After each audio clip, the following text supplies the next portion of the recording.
Yoga ipuña kontatzen.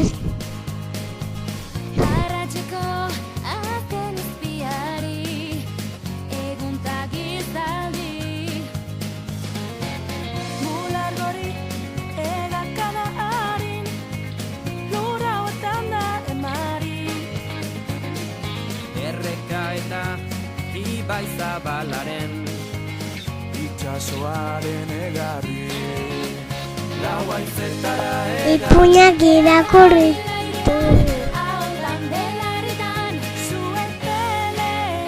kalearen bizia herri honen irria euskararen txantxangoria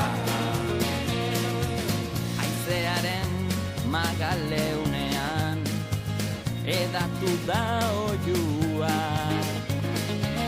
Biotzaren taupadetan hitzak sortu du doinua Ondatuen beren solasean aukeratutako harria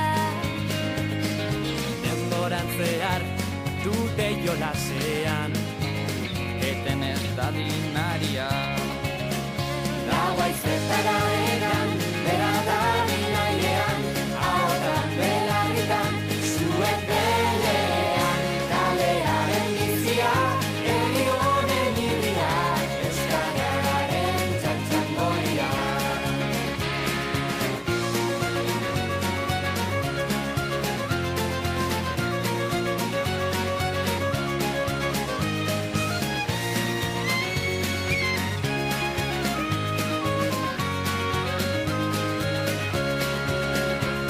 haizetara egan, bera da bilailean, ahotan belarritan, zuen belean, kalearen bizia, herri honen irria, euskararen Nagusiak ipuña kontatu digu.